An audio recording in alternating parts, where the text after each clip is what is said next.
Welcome back to the Castaway Consultants, where we teach future Survivor players how to play the game by criticizing current, former players. Today we are talking about Survivor 50, Episode 6, The Blood Moon. I'm one of your co-hosts, Josh Wessler, joined today by Ryan Stacy and Derek Kubicek. Guys, are one of us going to get voted out here? Hey, how far do we have to go? It's getting insane. It's wild. It's a wild time. Monsters may be coming back from the dead to get us. It's just nuts. I mean, again, it's been this way the entire season. You should go watch this episode just because a lot happens, even if seemingly at times like not a lot happens. But I just want to get into the spoilers so that we can talk about what happened. So here's your chance if we just came up in your queue to leave 3, get out of here 2, 1. Yeah, the Blood Moon or the Red Wedding. We are losing 3 people tonight. And Ryan, remember last week when I said I'm going to prepare just in case 2 people go home? Yeah, you were wrong. You know what, though? But it didn't go down the same way that you thought. You were wrong. I was wrong, but I was more right than you were. We were equally wrong. We were not equally wrong. Everyone is 100% wrong. 3 people go home tonight, and it is a gosh darn massacre. I'm not happy with any of the people who went home. I mean, like, good gameplay aside, but, like, if I had my choice of who left on each tribe, none of these people would have gone home because we were going to lose Camilla, Genevieve, and Colby all in one fell swoop, and it's not a fun swoop. No, not at all. You know, it's Survivor 50. You have legends on here. You're going to lose people who you enjoy watching, who you have fond, nostalgic memories of. It's not going to make it any easier throughout the rest of the season. But I think that we could agree that there might be some more expendable people still remaining on the cast. Yes. It's unfortunate, especially when it's a bloodbath tonight. Yep. Brutal.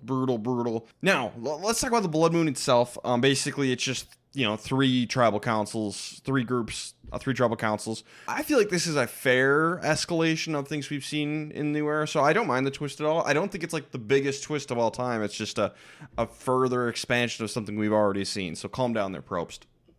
Right. When you have 24 people on a 26-day season, we all knew that there was going to have to be some form or fashion, double boots, triple boots, multi-boots, medevacs, in order for us to get to the finish line with only 3 people remaining. So it's not a big twist. It's a mathematically necessary one. But that doesn't make it any easier to stomach when the 3 people that Ryan mentioned are 3 people who strategically and from an entertainment standpoint are very fun to watch. I feel about Colby in particular. He was classic Colby, but at the same time, he said himself he's the happiest he's ever been, and I would say that I agree with that. He seemed more Andrew Savage Cambodia than he did Angry Savage in Pearl Islands, So Do you think Colby has a rock garden that he rakes every morning? No, I don't think he does, but I think that if someone handed him a rake while standing in a rock garden, he would rake it.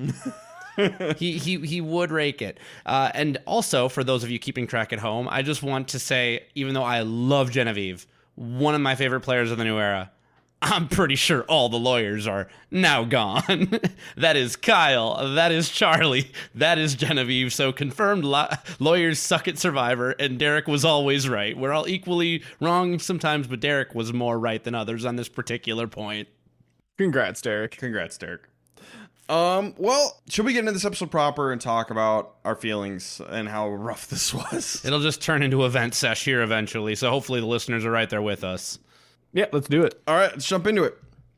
So after the last tribal council, where Charlie got voted out, Jonathan was blindsided. So Dee and Jonathan are going to talk and try and patch things up. And they both say all the right things to each other. Dee's like, we were scared you would tell Charlie, but I still really want to work with you. And Jonathan's like, yeah, we'll work together. It'll be fine. It'll be us and Camilla. And they will definitely be no turning on each other from this group. We need to talk about this. And I want to apply hindsight so that we say it. Because Jonathan plays so dang nicely here, I think it's the reason he's able to pull off the move later this episode, because if he blows up and they get swapped into that 5, Tiffany and Camilla go to Chrissy and Stephanie and say, look, let's just take out Jonathan because we can't work with them, and that way you guys are guaranteed not to go out at this point. It doesn't turn into a crapshoot. So Jonathan playing nice here, as much as even Devin said when we interviewed him, People expect you to go back and do this thing. This is why you need to do it, though. Yep. Because it leaves your options open, especially when you do it well. And I believed Jonathan. Maybe he even believed him.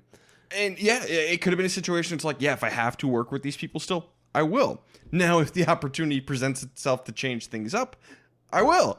Which is 100% the right attitude to have. I thought Jonathan had a phenomenal episode, possibly his best he's ever had on 2 seasons. Really, really, really good stuff. And I swear to God, Josh, if you put him back and cannot win, I'm not the world's biggest Jonathan fan, but if you put him back and cannot win, because as a reminder, tonight, since we're in the merge, 2 people go in the cannot win category from each of us. Josh, almost all season, has had Jonathan at the bottom. He switched last week to Stephanie.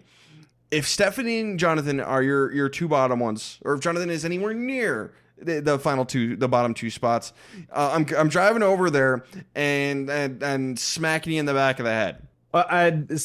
Spoiler alert, I still have Stephanie as one of my 2 can't wins. And I don't have anyone written down for my second one yet. So, jury's still out. Don't you do it. It could be Jonathan. No. It could be someone else. No. Stay tuned to find out. If you do that, you're doing it out of spite, and that's not okay. No, Jonathan is really great here. So, good start. And one other just small point, you guys touched on everything, but one other small point that I noticed, just because you never know, especially in the new era, what twists and turns are going to be coming, especially on a giant season like this. I really like that they built this bridge, or like mended the relationship early, because all of a sudden a boat ends up coming up and you never know exactly when that boat might be coming. So don't wait to repair a relationship, because it might just be too late. Correct. Yeah, because the boats are here. Merge time, everybody. You have to wonder, if D gets to finish that strategic conversation with Jonathan, does he switch? These are the things. Yeah, you never know. But we're going to merge. Before everyone gets together, Ozzy is going to tell Emily that he has an idol. And then he wants to solidify a trio. He tells Christian about his idol as well, and then gives Christian a shot in the dark back. Now, in the moment, very critical of Ozzy for being way too trusting again. However, once we get to the beach proper, it turns out like everyone already knew about this. So you might as well. It's a virtually, these boomerang idols are virtually public idols, because you aren't the one who finds them. Somebody else does. So everyone who is with the person who found it knows about it, and boom, everyone knows. So I think Ozzy accidentally did the right thing by telling Christian about this idol. I'm not even mad that he told Christian. I think people out there who have a good read on Emily knows that if you give her a secret, she's going to blab it at this point. The second Ozzy tells Emily, he has to go tell Christian, because he's going to find out from her one way or another. I was mad at first that he was telling Christian, and then I was like, wait, he told Emily. Like, it's basically putting out a telegraph. Everyone believes that Devins found Aubrey's idol and gave it to her. Nobody knows it was actually Christian. So that's interesting. I don't know exactly how it's going to play out, but that is interesting. It's a weird facet of this dynamic. Yeah, because at the beginning it was like, oh, is this good way to just kind of deflect it from Christian to Devins if necessary. But now, since it's a boomerang idol and most people know how the mechanics of the boomerang actually works, Devins could be targeted because of that. By Aubrey. Yeah, so or maybe that relationship starts to fracture because it's not mutually beneficial anymore. So that'll be interesting to see if it does play out in the next couple episodes. That's very curious. But very quickly, everyone spreads the rumor Aubrey has an idol and that Devins gave it to her. So everyone knows this. Everyone knows that Genevieve gave Ozzy an idol. That info runs around. Everyone knows that.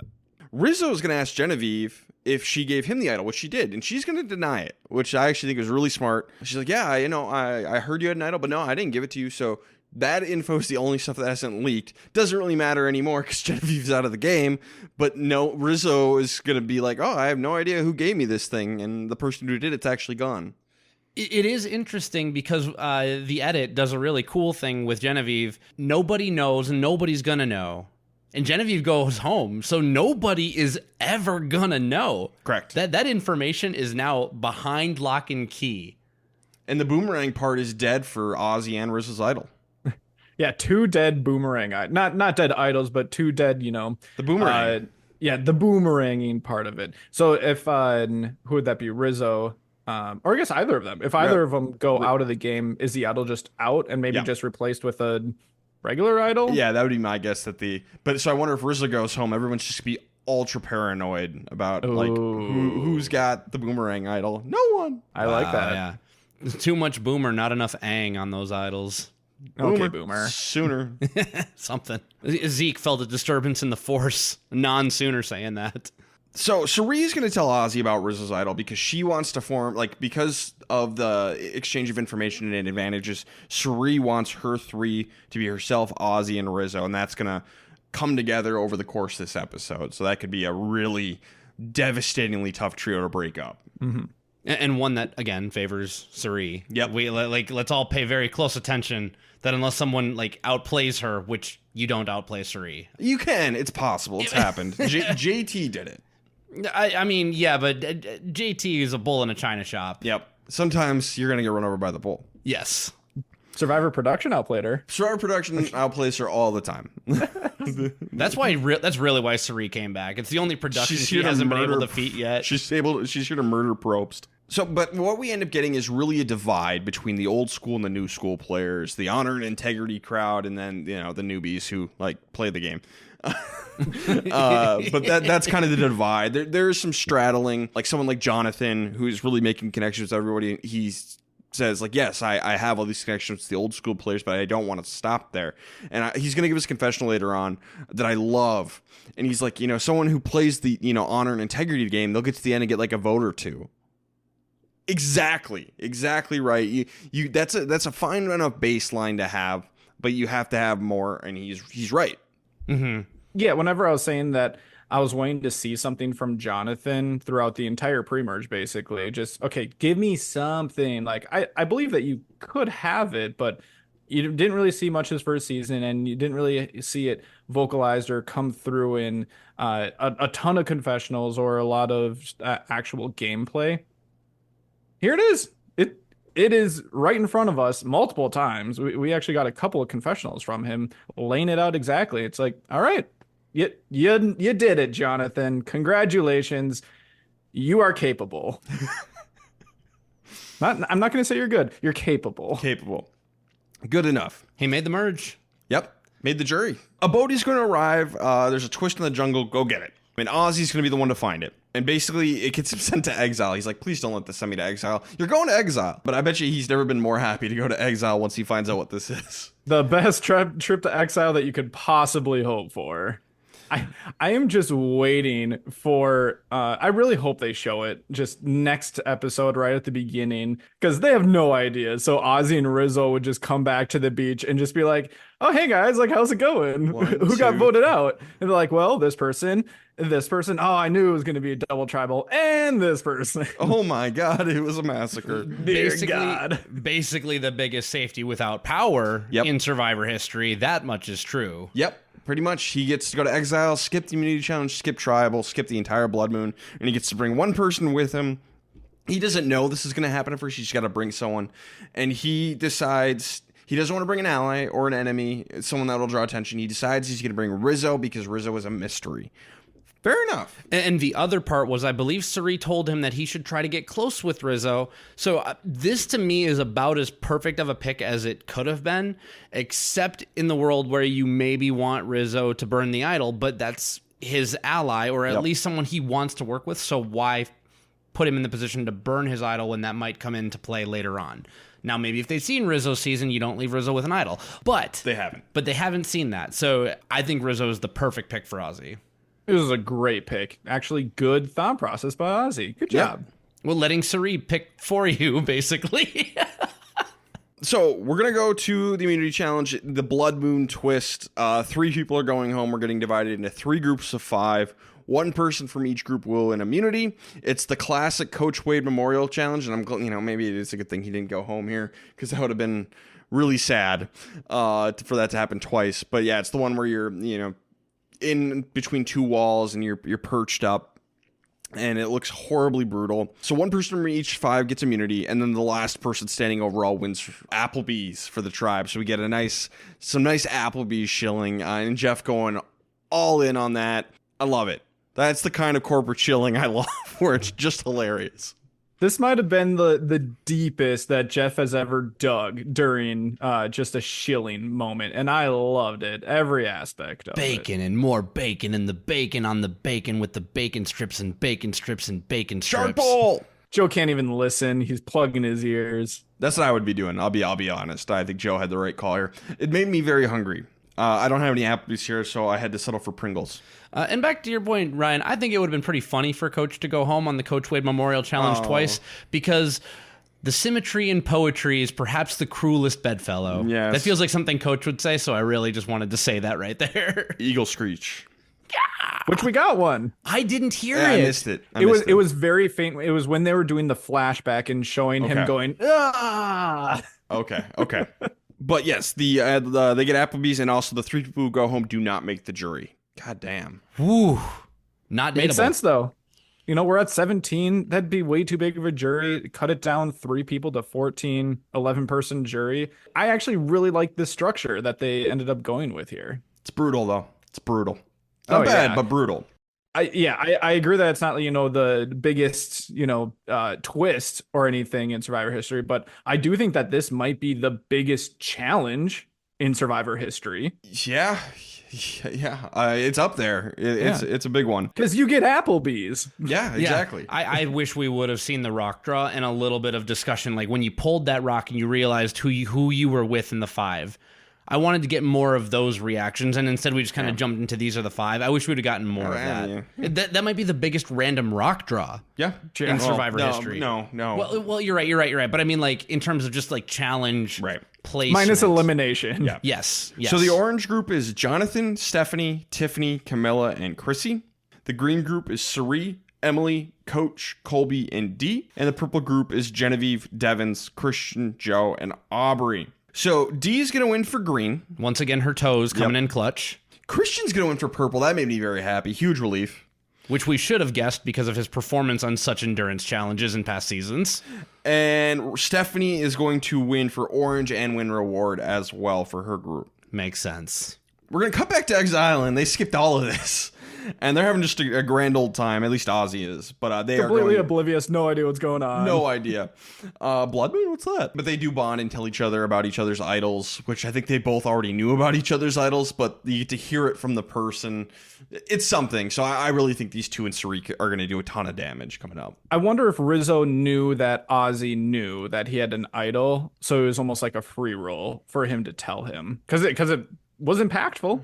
It feels like it a little bit with how much information was strolling around this beach. Yeah, worth mentioning, and this isn't like a gameplay observation, it's just my feeling about the matter. I don't like how seemingly the only information that is currency in this season of Survivor, and honestly the last couple seasons of Survivor, is when you're telling somebody about an advantage or an idol or a piece of hardware that you have. There's so much that gets lost in the margins. The small bit that we got today was when Dee was saying Colby just seems like such a sincere guy. But other than that, people are like, they told me this piece of information, I can trust them. They told me this piece of information, I can trust them. I just wish that information wasn't the only thing that the edit fed us as currency. I get it. I just wanted to make that observation. Tiffany wants Chrissy out because Chrissy's never worked with her, never tried to work with her. Dang it, Chrissy. Didn't we just see this in Heroes, Healers, Hustlers? With Rourke, and then again with Ashley. Yeah, it was Ashley. Yeah, same thing. Chrissy, get it together. Well, and didn't we even see it at the beginning of this season, too, where she hadn't had a strategic conversation? I don't remember if it was Aubrey. I want to say it was Dee. It could have been Dee, where she just hadn't, and we're like, Chrissy, you're doing it again. Yeah, she's got to talk to everybody. You have to. Blame can be put on both sides. True, but this is a pattern with Chrissy. Yeah, fair. At this point. So let's just break this down by group. We'll do their beach strategies, and then we'll go to Tribal Council. Yes, I think that's the best way to do this. So we start with the orange group, and Camilla is going to check in with Jonathan because they voted separately last time. Camilla voted against Jonathan's partner Charlie, and so yeah, there is that potential rift there, and they seem to check in, and they seem to be okay. Chrissy is going to tell Camilla and Tiffany, like, oh, yeah, it's probably me. I know. And it's okay. Like, I get it. You got to do what you got to do. Let's just, like, not get mad at each other, which is, her season was very volatile with people like Ben and Joe out there. But that's not what she's actually going to do. She wants to get Stephanie and Jonathan on board to take out Camilla, one of the new school people. Chrissy, I know she's in a newer school like time period, but she's an older school mentality. Stephanie, same, old school. Jonathan, kind of an old school mentality. And so Chrissy wants to get them together, and she's very upfront with Jonathan. She's like, those girls are using you. They will cut you. And Chrissy's right, 100%. They've already shown they were willing to do it. At least Camilla has. Yes, yeah. So Tiffany hasn't, but Camilla has. So she's like, get rid of Camilla. I don't trust her. She screwed you over before. Let's get rid of her. And that's exactly what's going to happen. It's 3 votes for Camilla, 2 votes for Chrissy. Chrissy's right. I think this is 100% the right call. It unfortunately is right. I'm very sad because I was rooting for Camilla. One, she was my winner pick, but also I just really like her as a player in general. So it was really sad to see her go. I was a little bit surprised that Chrissy didn't bring up Tiffany a little bit more, just since it seemed like they had just kind of this one-on-one thing going on. But maybe that was a little bit more one-sided with just Tiffany than it actually ended up being. But yeah, this was I feel like a pretty easy move. The one thing that I'll add, because Camilla, I think, was the right move for this group of people. If we want to expand our net, just to talk about it a little bit, it's important to remember this group of 5 does not see who the other 2 groups of 5 are voting out. So Jonathan, ending up in kind of a swing position here, needs to think, okay, what are these other 2 groups doing, and what do I need to do in order to position myself to win the game? If you go with Tiffany and Camilla, congratulations. You are now in league with Dee. You're in league with Suri. You're in league with a whole bunch of people who, if you sit at the final 3 with them, I'm sorry, Jonathan. If your big strategic heel turn from season 42 is to align yourself with strategic powerhouses to get to the end, that's literally what you did in 42, actually.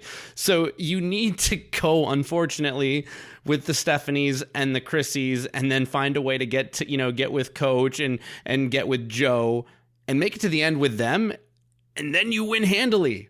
So if Jonathan wants to win the game, this is the only move. Yep. Yeah, I'm gonna be so mad if it ends up being like Stephanie, Joe, and him as the final 3. That'd be a rough final 3. I'm not gonna lie. It'd be a rough final 3, but I would be happy for Jonathan. This is where he gives us that confessional. It's like, honor and integrity. That's 1 and 2 votes. You need more than that. This is the route. If he wants to do that, this is the way. So moving back, we're gonna go over to the purple group. So it's Christian and Devins and Aubrey. Those 3 are tight. Devins and Aubrey played together. Devins and Christians are besties, and Aubrey got an idol from Christian/Devins. Aubrey and Christian both want Genevieve out, obviously. Aubrey's even saying she's going to play her idol. So Christian's immune. Aubrey says she's going to be immune. Devins is the only one of these 3 who isn't safe, allegedly. Genevieve's plan is to try to take out Devins and get Christian on board. And at first I'm like, wait, what? But it turns out everyone does know that those 2 are a pair. So her pitch is like, hey, they all see you as a pair. Cut that, come with me instead, and you won't get picked off for being a pair. It's like, that's an okay pitch for someone in a horrible situation. I actually would have preferred, because I get it. Logically, it is a Hail Mary that could end up working. But if they really are as tight as what it seems like, I think that it'd be really difficult to get them to split up. I think you also have to be just realistic about where their positions are.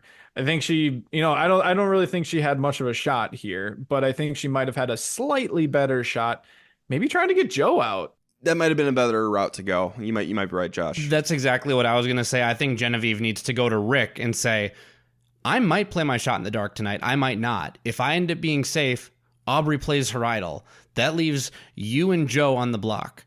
Why don't you and me softly vote for Joe here and just put this whole thing to bed? It might have been a better move for Genevieve. Devins may have listened, but we'll never know.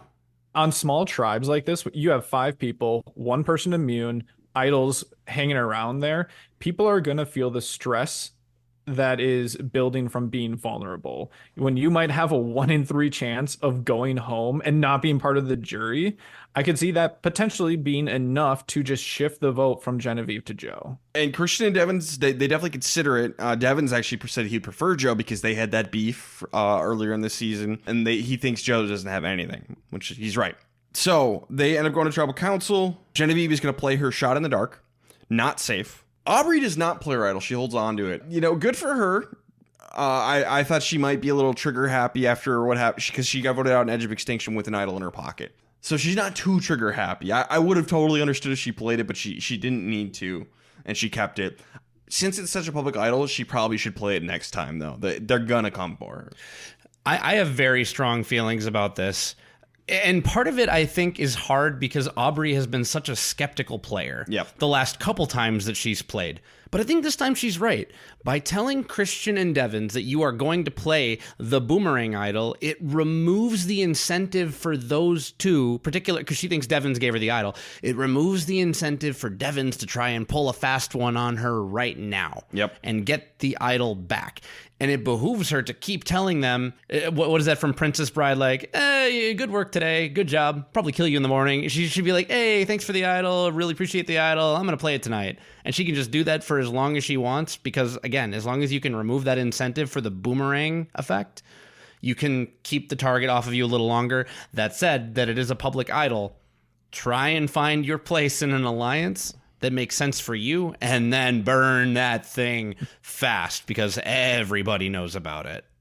I wonder if that would have caused an opportunity, now thinking back, for Genevieve to maybe pitch Aubrey and like call her bluff for Devins. Like there's incentive there for them to turn on Aubrey and blindside her. Agree like, hey, we'll do this. We'll go with you because you're going to play the idol. Awesome. And we want to work with you. And then actually take her out. It just goes back to, I think that there were better options here. Sure. Excellent point. But it is going to be 4 votes for Genevieve. Joe even turns on her, which was smart. I think they both probably should have played Shot in the Dark. I like that Joe was willing to turn on her, but like I think Joe might have been smart for him to play Shot in the Dark as well. Just the best chance is both of them being safe, and their votes don't matter a whole lot. I'm very critical of Joe. Like this is where Joe's ability to think through a flowchart and math doesn't make sense. There are 2 things that Joe could have done where it makes sense. Vote for Devins, play his Shot in the Dark. Voting for Genevieve is pure stupidity. I would say a cuss word, because if Genevieve plays her Shot in the Dark and all 4 votes are gone, they re-vote and Joe goes home. Dude, what are you doing? Yeah, you make or a really they good point. or they revote and Aubrey goes home. Maybe they turn on her because you can't play the idol. Devins and Christian wouldn't turn on Aubrey at that point. They want numbers going in. So I'm very mad at Joe. He had 3 options and he managed to pick the dumbest one. So I'm very upset. I do think he should have thrown a different vote out there at Devins. The one time that Joe decides to like not play with like honor and integrity by sticking with his ally is the one. Like, how did you manage to get this perfectly wrong? No, I think you're 100% right, Derek. And thank you. I'm changing some of my notes around. For whatever it's worth, Ryan, when we were laying on the couch, I was like, oh, and you're like, what are you thinking about? I'm like, that's what I was thinking about. I'm like, I'm glad I thought of this because I'm very irritated with Joe. My former winner pick, Joe, big fan of the podcast. Did you consider this? I remember. That's a no. God, good times. I remember when he was your winner pick. Craziness. You know what? No regrets. No regrets. I wouldn't do it again. It's not the fact that you picked him as your winner pick in his season. It was the fact that you stood behind him for so long. And you're like, no, I stand by it. I still do. You shouldn't. Jesus. So anyway, Genevieve goes home, gives Aubrey her coat on the way out the door, which is very, very classy. I think, Genevieve's more dangerous than Joe, but if I'm Devins, I think I insist on Joe, especially with what happened to him in Edge of Extinction, where he went along with it a little bit more and got cut early on, putting himself at danger. I really would have thought he would have pushed a little harder for Joe just to protect himself. So this is great for Aubrey. This is great for Christian. I think Devins should have put his foot down and said, we have to do Joe. I don't agree. I think it's smart for Devins because right now, again, Aubrey has every reason in the world to think like, hey, I can work with Devins and Christian, but also they just want my idol back. Devins going with Genevieve this time is, it's risky in terms of Shot in the Dark because Genevieve is savvy enough to know when she needs to play it. 1 and 6 to build that bridge with Aubrey to maybe actually solidify that bond going forward. So I don't mind him taking his foot off the gas pedal to go with his number 1 Christian and to solidify a bond with Aubrey, especially on such a small tribe where the stakes are so high. He proves that even though he got a little finicky and he was going to push Joe a little bit, you can count on him in a pinch. But that's exactly what he did in Edge of Extinction, and it got him sent to Edge of Extinction. Hey, and that doesn't mean it was always the wrong play. Now, in that case, it ended up being wrong. In this case, he ended up being right. That's where you just have to know the people you're working with. But you make a good point, though. If he would have gone home again, it would have been poetic. So he shouldn't have done it. No, I will not go that far. I would have preferred him to push a little bit harder for Joey here. Genevieve is a giant threat. No one is doubting that or arguing against it. She is going to be a target early on in the post-merge. Joe might not. You could even make the argument like, oh, that frees up another seat potentially at the end of the game if Joe's not there. So even if you don't get your way, maybe push a little bit more. And now let's go to the green group. Coach and Colby are the targets because Suri, Emily, and Dee, they're going to work together. If only it had been Emily, I would have been 100% okay with my winner pick, Emily, going home. Do not want Coach or Colby going anywhere, but it's not to be. So Colby's foot is bad. He's hurt, and he does not have a vote. Everyone knows that. Yeah, this is where we find out that he said that he hyperextended his foot in the challenge where they had to push the boat up the hill. It potentially could be worse than a hyperextension. Yeah. He even hints towards it being a fracture or a torn ligament, which good luck the rest of the game, man, if you're going to stay in. That's rough. Coach is going to throw out Emily as an option to Dee because he tells her that Emily threw out Dee as a target, which is not true. And Coach immediately is like, oh, that was dumb. And Dee immediately is like, and confirms with Emily, and yeah, this isn't true. So Coach is playing with fire again. I don't think Coach is really used to playing with players who are that good. And he realizes it immediately. He's like, oh yeah, that's why she won. She's actually a really good player and can, put my foot in my own mouth so easily. Well, he should be, because he played on Heroes versus Villains. So yeah, it's basically Coach is shady. They don't trust him. Colby could get medevaced at any time, so if we vote out Coach, Colby could just go home tomorrow, and boom, that's 2 for 1. But Suri is going to push for Colby because it'll do the most damage to that old school alliance. Colby is kind of the leader, as much as Coach wants to be. Colby's the one, the stabilizing force who keeps everyone together. Now, Colby, to his credit, is going to offer up that alliance to Dee, be like, hey, let's join forces here. And it's about as good a pitch as Colby's got, especially with no vote. We're going to go to Tribal Council, and it's very sad, kind of a eulogy if it turns out for Colby, because it is 4 votes for Colby, 0 votes for anybody else. I get it. I honestly, I would have gotten it either way if Coach or Colby had gone out here. I think there's logic for both of them, so I'm going to trust the players on this one. And taking out a stabilizing figure in a dangerous alliance is a solid move. Yeah, I think I came down, and actually very early on when the tribes were broken up and we knew that Dee had won immunity on it, I was saying that Colby should probably be the one. And then Suri very much is like, why are we cutting the tail off the snake when we could be cutting the head off the snake? Colby is one of those players, if he makes it to the end, if anyone is going to win on honor and integrity, it's going to be Colby on this season. And he wouldn't have gotten there by doing nothing. He would have gotten there by bonding with new era players like we saw him adapt and do so far. If you get enough people to like you, they will vote for you. And I also agree with them that he is the galvanizing force, whereas Coach, I think the vote today and how easy it seems to have been to make it Colby shows that Coach is way down there in the pecking order in terms of who can win. I think this is a very telling vote. Yeah, it's hard because how much of it is based off of Coach's more reputation and his previous gameplay versus what's going on this season. Because I agree that seems very much where this is landing, where it's almost like, yeah, could we take out Coach? Sure, but how seriously are we taking him? And it's almost backsliding into his previous seasons where it's like, are we taking Coach seriously or not as an actual game player? I hope they are, because I think that'd be a lot more fun if that was the case. But maybe it's not. They should, because he could have won South Pacific. He could have. If he had owned his game at the end, he would have. So don't underestimate Coach. I don't think he's a great player, but he can do it. But yeah, it's sad to see Colby go here. It's really emotional, and man, I wanted him to keep going. I really liked having him back. And he also seems fairly resigned that this was the last time. I mean, it was very much a curtain call, and I honestly, I get it. probably not wanting to come out again, and there's not going to be anything quite like 50 coming up that would maybe be worth. Season 100. So season 100, Colby comes back, basically Rudy Bosch. Let's do it. Or I guess he'd be older than Roger was when Roger was on season 2, because... Yeah, oh my God, that's weird. Yeah. So 25 more years, Colby, come back. It'll be great. Yeah, you'll be in your 70s. They call that the decade of pure happiness or something. I don't know. Sure. Yeah, it was sad, just all like the finalities that they were using. Both him and Jeff was, so it was, I don't know, somber. Yes. I guess I would say. Somber's a good word for it. On a separate note, watching Colby's torch get snuffed, when Jeff retires, who's gonna snuff his torch? Boston Rob. Or are they going to light a torch in Jeff's honor and always have it at Tribal Council and never snuff it? Snuff his dang torch. He deserves it. All right. Did you do the poll for this, Matt? Yes, I did, and because usually in like double boot episodes, normally I shove it all into one poll and give 4 different options. Well, you can only do 4 options in polls on social media, so I did do 3 separate polls for each one, back to back to back. Okay.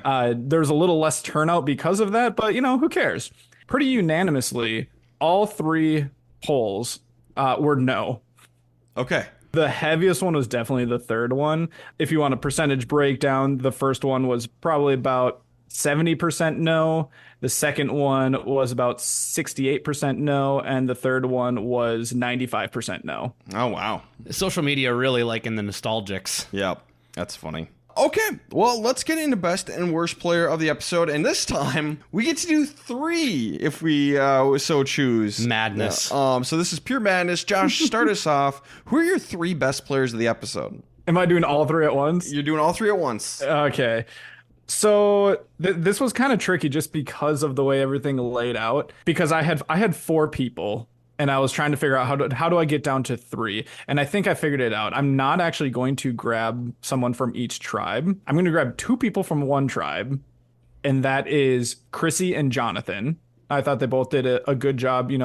Chrissy, some of Chrissy's mistakes that you were talking about earlier were outside of this episode, so I'm not really going to try to consider that. She did a great job convincing Jonathan, and Jonathan did a great job at making the right move for himself based off of what happened last episode.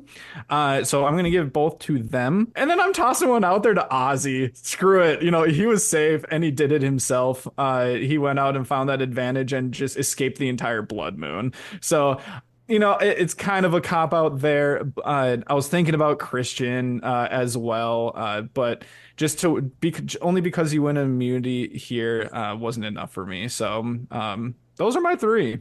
Okay. I only had 1 matching with you, but my first was Christian. 1 immunity. Took out Genevieve. Both good for him. And then I like the way he patched things up with Ozzy. He did learn about Ozzy's idol, so they seem like they're good. Aubrey was my next one. Again, taking out her mortal enemy. And then holding on to her idol. And then finally, Jonathan, just for doing the right thing and flipping and changing the game up and taking out Camilla. And then, but he also played it so chill with D early in the episode that it could have been him going home here, and it wasn't. He wasn't even talked about.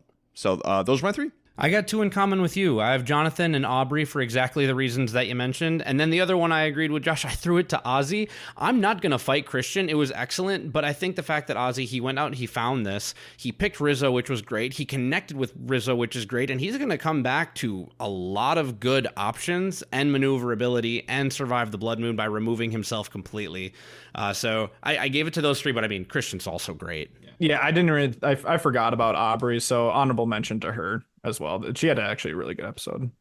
So, worst player, I'll start us off. I originally only had 2, but Derek, you changed mine. Okay, so I have 3 now. First, Tiffany, she's just on the wrong side of the vote. I won't falter too much for it, but, I needed 3, and I only had 2 at first, and, net negative. So, not by much, but I'll put Tiffany in here. Much worse is Coach, just for being seen as shady. Definitely lost some trust with Dee and Emily here, though. And then finally, Joe, for not being able to play this game properly. Fair.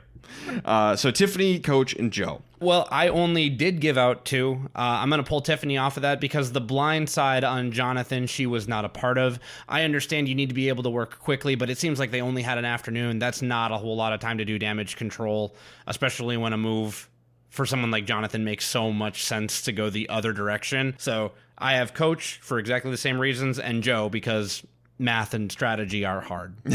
Originally, I only had two. I had Tiffany and Joe for basically all the same stuff that you guys said. I guess I will toss Coach in there only really for his conversation with D, where he just had a one minor slip up, trying to put himself in a better position and realized it immediately. But when we're giving out three, it's whatever it is. So he's at best neutral, maybe one slight tick down. All right. That's insanity, just 3 and 3. But let's get into who is going next, which I think could also be insanity. Derek, who's going next? I think we are going to land on Joe one way or another. I think, one, Devin still has an axe to grind. They're all going to come back together, and Sari and her grouping are also looking at making sure that honor, integrity, overly loyal grouping can't re-galvanize. Now, I'm not saying Joe's a galvanizing force. I'm saying that he's obstinate, difficult to work with, and Sari and Devins and a lot of people have already seen that. If you want to play a more free game, you got to send people like Joe home. I'm going to go with Jonathan, just kind of the same reason, just for a different person. He created more relationships that are going to have access to grind with him heading into next episode. And I feel like he chose a side, even though it was the right decision for him. I think he chose a side that potentially could not have the numbers. So, but I don't know exactly how it's all going to lay out once 14 people come together now. I think he's just going to have a lot of people going against him. Also, he's a giant physical threat. I know that he's maybe not the best at individual immunity challenges, but you can't deny that he's a big physical dude, so might as well take him out. I could totally see it being either one of them. I do think it's going to be this old school, new school war is going to come to rear its ugly head. I think new school will win. So, which old school person did I land on? I think both of those are great picks. I picked Coach just because I feel like he can cause problems. So I feel like people might want to just get him off the board because he causes problems. So I had Coach. So ignoring Hubicki's Law this time. Yeah, this is a weird one because I think Jonathan, D, and Coach would be the Hubicki's Law. That's 3 names. The only one that was really thrown out as a possible target during the promo was Jonathan. So I'm like, okay, so maybe not Jonathan, but because Coach seems to be causing problems, even if his name isn't directly thrown out, I'm going to land on Coach. Okay. So that was kind of my logic. Okay. It's like a halfway Hubicki's Law. Sure.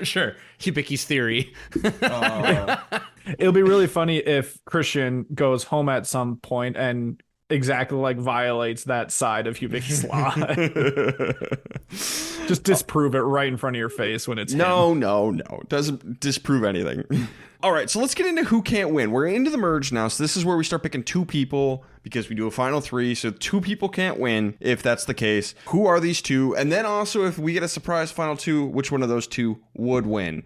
Josh, start us off. Who do you got? Man, I can't imagine if there's a final 2 because that means that we just have another person that needs to go home here. Unlikely. Yeah, I was teasing it that I didn't have a second person, but I do think it's actually a pretty easy layup as far as in my opinion, there's a easy bottom 2 and then a pretty good gap after that.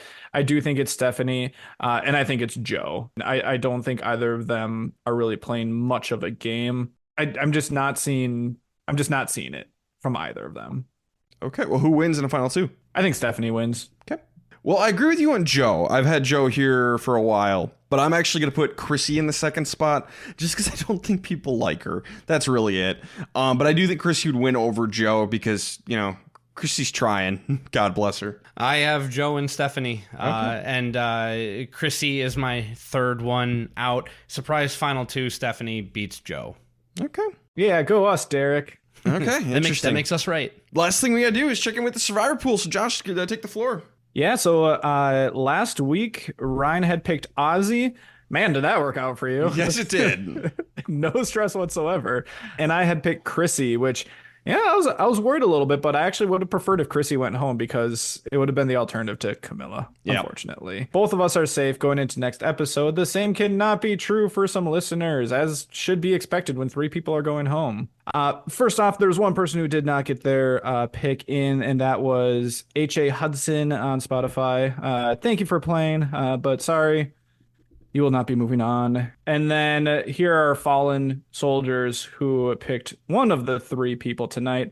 We had Claire going out because she had picked Camilla. We had Bree, who had picked Colby.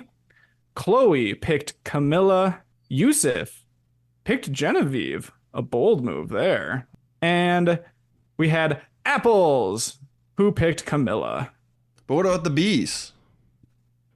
Get it? Apples, bees? Oh, I actually don't get it. Like Applebee's. Oh, okay. Yeah.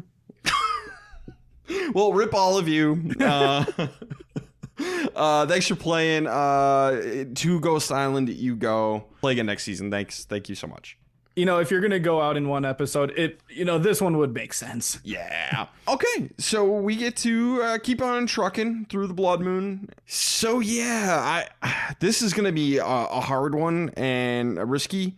I want to go with some of these old school people because I don't know if they're going to last, because I do think the new school is going to win the war. So I think we're going to lose a couple of old school people over the next couple episodes, but who is not going to go home in this next one? So I'm going to go with Stephanie. I don't know if she'd be targeted. So Stephanie's my pick. All right.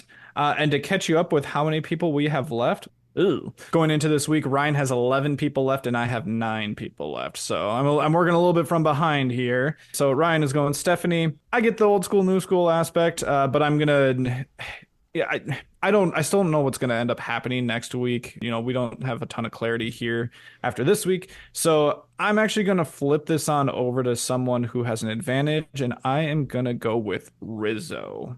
Okay.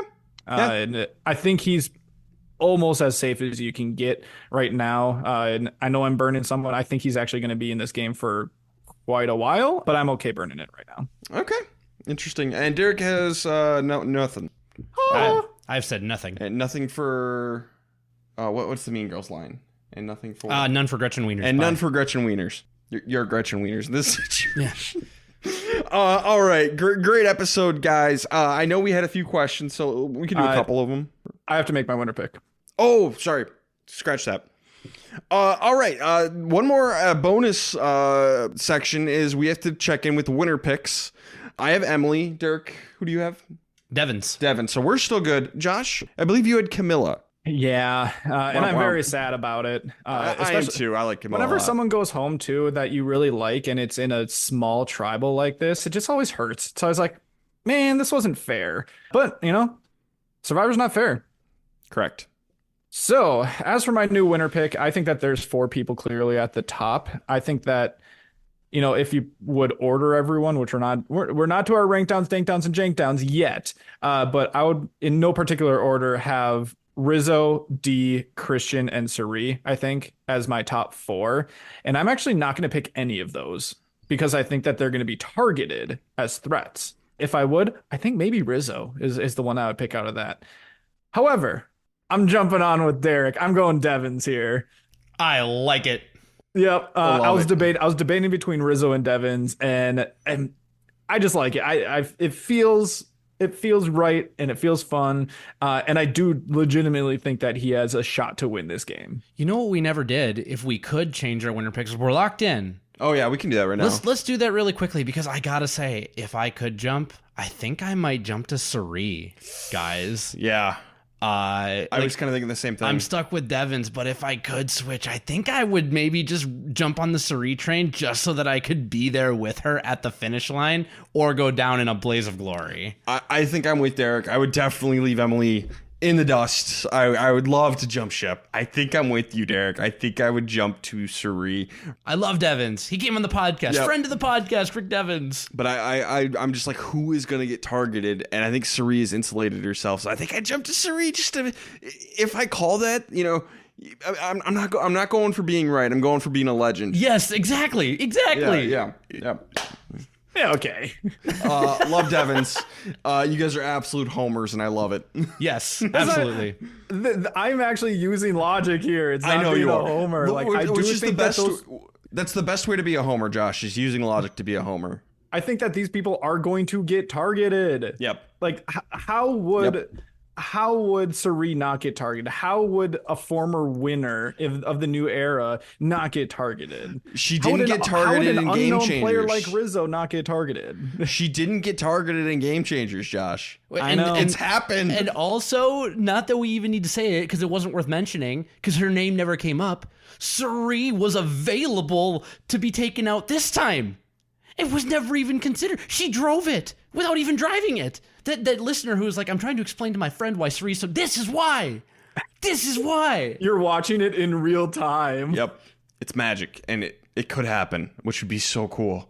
Suri winning 50 might be the coolest outcome. Yes, and we even said that in our preamble, our special episode. Don't care about any other boot order. Like, it could be the worst boot order possible. We could have so much heartbreak. If that would end up happening, successful season. Yep. Now, we got a couple of questions. All right, first up from Larnell, they ask, we have seen before that people get hyperfixated on a target with varying effects. In the grand scale of Survivor, do you think this strategy works or no? No. Big no. Steven Fishback, same thing happened to him with Joey Amazing in Cambodia. You can't get hyperfixated because there's so much going on. Flexibility is the key, not inflexibility. Devins came on our podcast and he said it best. You can go in with a plan, but you gotta be fluid. I think anyone who goes in with a rigid mindset or ends up in a rigid game, you're fixing for a bad time. Yeah, and that could be any sort of hyperfixation. I think the one that can be the downfall of people the most is when it's revenge-based hyperfixation. Revenge, basically. Revenge, basically. You might get your revenge, but that might be your only storyline. Dig 2 graves. Revenge, fixationally. Yeah. Anyone who goes against Suri, dig 2 graves, one for them and their accomplice. But no, that's a good question. All right, and then from Dawson, they ask, if you had to name your firstborn child after a Survivor merge tribe, what name would you choose? To me, there's only one that I would even consider. And I wouldn't even really consider it, but it'd be Balboa from Pearl Islands. And I'll just say that Drake and Morgan from Pearl Islands as well are names that I would be willing to use from tribes. I have a feeling Ryan might say Murica, but that is not something that I'm doing. The Murica, what a great name. Murica Ferreira. I don't know. There's a joke here somewhere. I got a quick list. I'm just like reading them. Yeah, I was just going to scan it quick. Barramundi's pretty cool. I think that means like Barracuda or something like that. Some of the Dang Rain. Dang Rain. No bag. Forza's pretty good. Gaia's pretty good. Jacare, I like that one. What was that? Gaia? Yeah. Yeah, that's a very boho name. Ooh, I kind of like Jacare. Jacare, yeah, it's a good one. Nothing with like 2 words, I don't think. Orkin, that's a extermination company, isn't it? Ratana, pretty good. It means rat, but it's still pretty good. Tuna, there you go. Since it was based off of an actual name, Anilidem. Oh yeah, just Madeline backwards. Great question. That was funny. I think I'll go with what was it, Jacare? Yeah, okay. I think Barramundi. I like that one. All right, cool. All right, well, this was a long episode. We had a whole thing in the middle where Derek and I played Mario Kart and something else was happening on TV. Yeah, something unimportant. Who gives? Yeah. We did have a couple of other questions. We might bank those for later, but it's been a pretty late night. So thank you for submitting those. We have made note of them, though. Yep. Guys, social media. Yeah, go follow us wherever. Castaway Pod, interact with us. Most importantly, get your Survivor Pool picks if you are still in there. Stay tuned, because very soon we are going to be starting back up the listener link downs. You don't have to submit it this week. Yep. But it's going to be coming soon. Correct. Very specifically, next week. And then also bearing in mind, I don't know that we've shared this on the podcast at all yet, but I am expecting my second child before the finale. So as of right now, I am very likely missing the penultimate episode of season 50, which is hilarious because I'm pretty sure I missed the finale with the birth of my first kid. 41. So I guess we just love timing our children. So you're naming this child Balboa, right? It's got to be Balboa, yeah. No. So it's just funny that question came in when it did, but there's a little bit of housekeeping. I will be for sure missing. I believe that episode is on the 13th of May. Okay. That one, that is not happening. So, yeah, Derek will not be here for some of Survivor 50, and that is acceptable. Barely a good enough reason. Not even my firstborn child, but they are equally important. It's not like it's an Elton John concert, though. No. Reginald Kenneth Dwight. All right, guys. You got anything else? That's it. All right. Well, this has been the Castaway Consultants. Got nothing else for you. Good night.